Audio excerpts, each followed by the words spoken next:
वो सरकारी स्कूलों से पढ़े हैं या प्राइवेट से पढ़े हैं।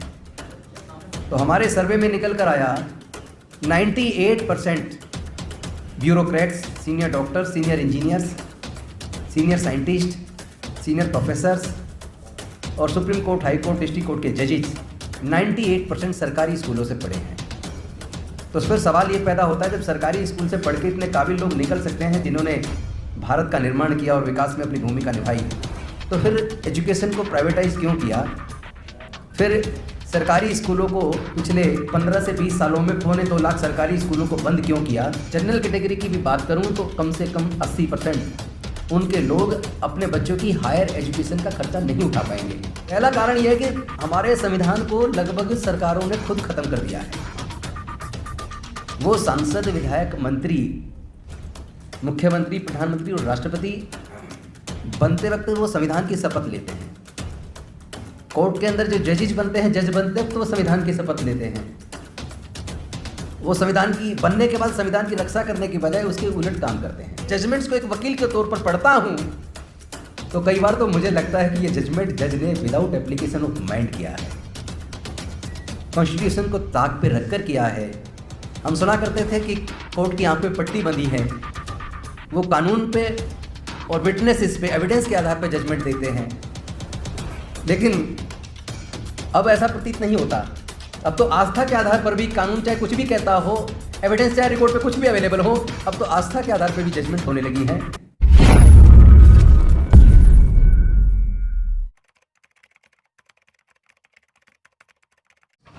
सबसे पहले दुनिया को शांति और मानवता का संदेश देने वाले तथागत भगवान बुद्ध, डॉक्टर बाबा साहेब अम्बेडकर जी और समाज के सभी महापुरुषों के चरणों में कोटि कोटि नमन करते हुए मंच पे आसीन सभी अतिथिगण और सभी सामने बैठे हुए अतिथिगण, साथियों, जय भीम।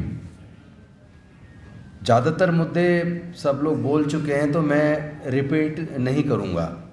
रिपीटेशन में टाइम वेस्ट करने की बजाय और भी कुछ चीज़ें हैं जो मुझे भी महसूस हो रही हैं, जिन पे चर्चा ज़रूरी है। उसमें से एक तो ये है कि हम लोगों ने एक सर्वे करवाया था कि देश के अंदर जितने ब्यूरोक्रेट्स हैं, जितने सीनियर डॉक्टर्स हैं, जितने सीनियर इंजीनियर्स हैं, सीनियर जजेस हैं, चाहे वो हाई कोर्ट के हों, सुप्रीम कोर्ट के हों या डिस्ट्रिक्ट कोर्ट्स के हों, वो सरकारी स्कूलों से पढ़े हैं या प्राइवेट से पढ़े हैं। तो हमारे सर्वे में निकल कर आया 98% bureaucrats, senior doctors, senior engineers, senior scientist, senior professors और supreme court, high court, district court के जजेस 98% सरकारी स्कूलों से पढ़े हैं। तो फिर सवाल ये पैदा होता है, जब सरकारी स्कूल से पढ़ के इतने काबिल लोग निकल सकते हैं जिन्होंने भारत का निर्माण किया और विकास में अपनी भूमिका निभाई, तो फिर एजुकेशन को प्राइवेटाइज क्यों किया? फिर सरकारी स्कूलों को पिछले 15 से 20 सालों में 2.25 लाख सरकारी स्कूलों को बंद क्यों किया और प्राइवेट स्कूल क्यों खोले? एक तो इसका जवाब जनता को सरकारों से मांगना चाहिए, क्योंकि जनता देश की मालिक है। ये सरकारें या सरकार में बैठे हुए लोग, चाहे वो राष्ट्रपति हों, प्रधानमंत्री हों, मंत्रीगण हों, एमपी हों, एमएलए हों या ब्यूरोक्रेट्स हों या जजेस हों, वो मालिक नहीं है। देश की जनता मालिक है। और कॉन्स्टिट्यूशन में एक वर्ड है पब्लिक सर्वेंट। एक एमपी, एमएलए, मंत्री सहित तमाम ब्यूरोक्रेट सब लोग पब्लिक सर्वेंट हैं, जनता के सर्वेंट हैं। तो जनता के प्रति उनकी जवाबदेही है। लेकिन क्या हकीकत में जवाबदेही सुनिश्चित हो पा रही है? एक तो ये मेरा सवाल है। जैसा बंधु जी ने बहुत सारे सवाल किए और वास्तव में उन सवालों का जवाब सरकारों के पास नहीं है, और जनता एक मुफ्त ये कहेगी कि बिल्कुल सही है आपके सवाल। तो इसी तरह ये एजुकेशन को प्राइवेटाइज क्यों किया, प्राइवेट स्कूल क्यों खुले, और केवल यहाँ तक सीमित नहीं रहे, बल्कि इससे भी ज़्यादा दुखदाई बात यह है कि पहले गरीब से गरीब के बच्चे भी पढ़ लिख कर इंजीनियर, डॉक्टर, साइंटिस्ट, कलेक्टर बने हैं। लेकिन आज नहीं बन पाएंगे, गरीबों के बच्चे नहीं बन पाएंगे, चाहे वो किसी भी जाति धर्म के क्यों ना हो। लेकिन अगर परसेंटेज की बात करूं तो अनुसूचित जाति जनजाति में 99%, पिछड़े वर्ग में 95% और जनरल कैटेगरी की भी बात करूं तो कम से कम 80% उनके लोग अपने बच्चों की हायर एजुकेशन का खर्चा नहीं उठा पाएंगे। अगर आपका बच्चा एंट्रेंस एग्ज़ाम पास कर लेता है, आईआईएम में उसका एडमिशन ऑफर होता है, तो 2 साल का एमबीए करने के लिए आईआईएम से कम 50 लाख रुपया चाहिए, जिसमें 44 लाख रुपया तो केवल फीस है। बाकी हॉस्टल का खाने का खर्चा लगा ले तो करीब 50 लाख रुपया चाहिए। अगर आपके बच्चे को इंजीनियर बनना है, डॉक्टर बनना है, साइंटिस्ट बनना है, प्रोफेसर बनना है, एडवोकेट बनना है, आर्किटेक्ट बनना है, तो इनमें जो प्रोफेशनल कोर्सेज जिनकी ज़्यादा डिमांड रहती है, चाहे वो आर्टिफिशियल इंटेलिजेंस हो, चाहे वो कंप्यूटर साइंस हो, या चाहे इसके साथ साथ इंजीनियरिंग में हो, मेडिकल में हो, लॉ में हो, तो उसके एंट्रेंस एग्ज़ाम की तैयारी के लिए ही कम से कम 3 से 4 लाख रुपया चाहिए। और उसके बाद एग्ज़ाम में बैठने के बाद एग्ज़ाम अगर पास कर लिया तो इंजीनियरिंग की डिग्री करने के लिए, लॉ की डिग्री करने के लिए, मैनेजमेंट की डिग्री करने के लिए, मेडिकल की डिग्री करने के लिए बच्चे को 15 लाख से 20 लाख रुपया चाहिए। नौकरी की बात नहीं कर रहा हूँ, नौकरी मिलने की, केवल डिग्री कंप्लीट करने के लिए 15 लाख से 20 लाख रुपए के बीच चाहिए। मैं पूछना चाहता हूँ, क्या अनुसूचित जाति जनजाति में 99% लोग 15 से 20 लाख रुपए का खर्चा उठा पाएंगे? यानी अनुसूचित जाति जनजाति के 99% लोगों से हायर एजुकेशन छिन गया है। माइनॉरिटी के लोगों से अगर उनकी बात करें तो उनमें भी 98% लोगों से एजुकेशन छिन गया है। पिछड़े वर्गों की अगर बात करूं तो उनमें से भी 95% से हायर एजुकेशन छिन गया है। और अगर जनरल कैटेगरी की भी बात करूं तो उनमें भी 80% लोग हायर एजुकेशन का अपने बच्चों का खर्चा नहीं उठा पाएंगे, उनसे भी एजुकेशन छिन गया है। आज पूरे देश का अगर आप सर्वे कर लीजिए, किसी भी राज्य सरकार का कर लीजिए, केंद्र सरकार का कर लीजिए, 50% से ज़्यादा वैकेंसीज खाली हैं और ऊपर से ठेके पे भर्ती हो रही है और ठेकेदार उसका पीएफ इन और ईएसआई जमा नहीं करता, उसकी तनख्वाह में से भी वो 40% खा जाता है। और इन सरकारों के रहते ये सब हो रहा है। तो हो क्यों रहा है? इसके बड़े मुख्य रूप से मैं 2 कारण देखता हूँ और वो 2 कारण बता के मैं अपनी बात समाप्त करूँगा और उसका जवाब के लिए आपके सामने मैं प्रश्न छोड़ता हूँ कि उसका जवाब कैसे खोजना है। इसमें हम सिविल सोसाइटी के लोग अलग से डिस्कस करके उसके जवाब खोज के और उसके समाधान के लिए हम ऑलरेडी हमारी एक टीम, कोऑर्डिनेशन टीम बनी है बहुत सारे संगठनों की जो उस पर काम कर रही है, उसके लिए मैं यहाँ चर्चा नहीं करूँगा। 2 कारण मुख्य रूप से हैं। पहला कारण यह है कि हमारे संविधान को लगभग सरकारों ने खुद खत्म कर दिया है। वो सांसद, विधायक, मंत्री, मुख्यमंत्री, प्रधानमंत्री और राष्ट्रपति बनते वक्त वो संविधान की शपथ लेते हैं। कोर्ट के अंदर जो जजेस बनते हैं, जज बनते वक्त वो संविधान की शपथ लेते हैं। वो संविधान की बनने के बाद संविधान की रक्षा करने के बजाय उसके उलट काम करते हैं। कैसे करते हैं? क्यों ये सारा जितना भी चर्चा यहाँ चली है आज, या जितने भी मुद्दे घोषणा पत्र में उठाए हैं, उनका समाधान क्यों नहीं हो रहा है? उसके मुख्य रूप से मुझे 2 कारण नज़र आते हैं। वो कारण मैं आपको बताना चाहता हूँ। पहला कारण तो ये कि भारत के संविधान ने संसद के अंदर पार्लियामेंट्री कमेटीज़ बनाई हैं। बजट कमेटी होती है, budget estimate committee, privilege committee होती है, पिटिशन कमेटी होती है, रूल्स कमेटी होती है, बहुत सारी स्टैंडिंग कमेटीज़ होती हैं, SC ST वेलफेयर कमेटी होती है।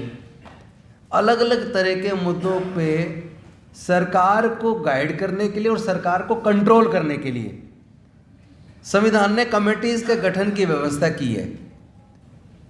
और कमेटी का गठन का अधिकार लोकसभा के स्पीकर को दिया है, विधानसभाओं में विधानसभा के स्पीकर को दिया है।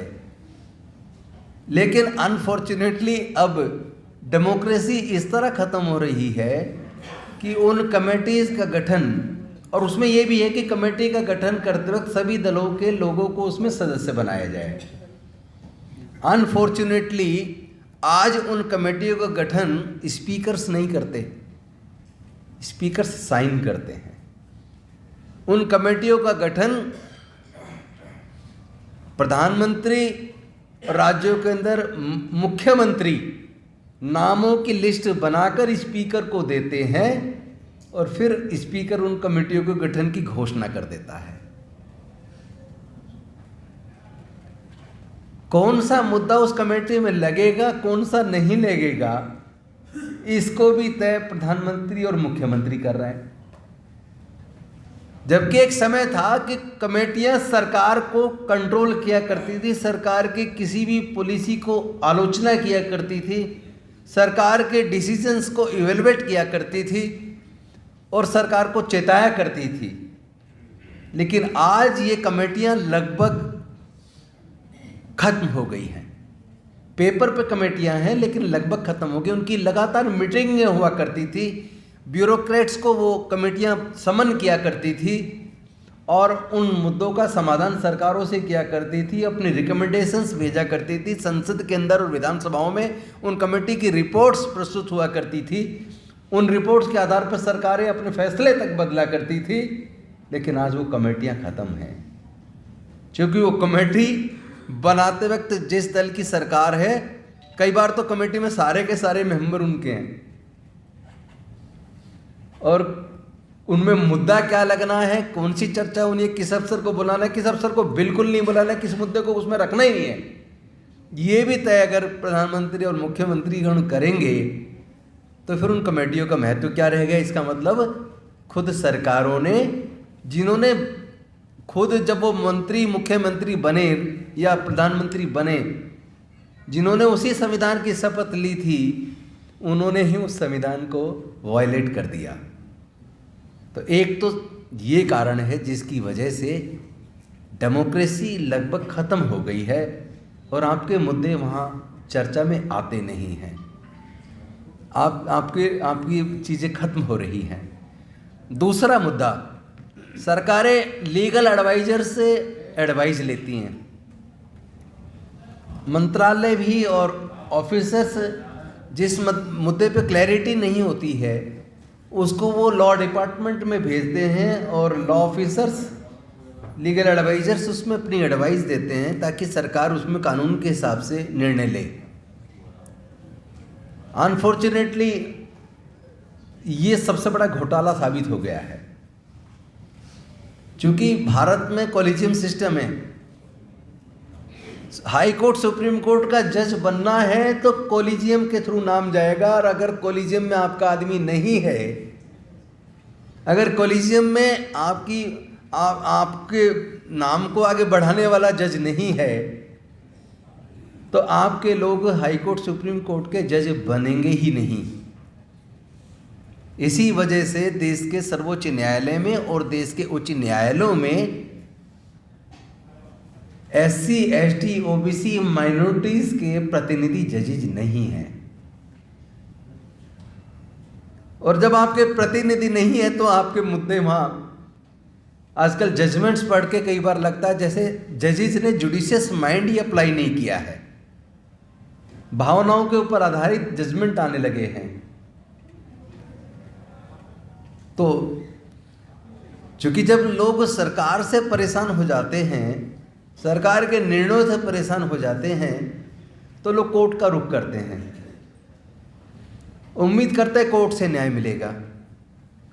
लेकिन अगर कोर्ट के अंदर भी कानून के हिसाब से जजमेंट आने की बजाय वहाँ भी पक्षपात वाले निर्णय पढ़ने से पता लगता है, मैं किसी पे आरोप नहीं लगा रहा हूँ, किसी जज पे, लेकिन जजमेंट को एक वकील होने के नाते जब मैं पढ़ता हूँ तो अनेकों बार मुझे उस जजमेंट में जुडिशियस माइंड नज़र नहीं आता। हमारे लॉ में एक शब्द है एप्लीकेशन ऑफ माइंड। जैसे किसी को प्रोसिक्यूशन सैंक्शन होने के लिए कॉम्पिटेंट अथॉरिटी के पास जो जांच अधिकारी होता है वो प्रोसिक्यूशन की परमिशन मांगता है कॉम्पिटेंट अथॉरिटी से, और कॉम्पिटेंट अथॉरिटी जब परमिशन देती है तो प्रोसिक्यूशन उसमें शुरू होता है केस में। तो जो डिफेंस लॉयर होते हैं जब वो क्रॉस एग्जामिनेशन करते हैं उस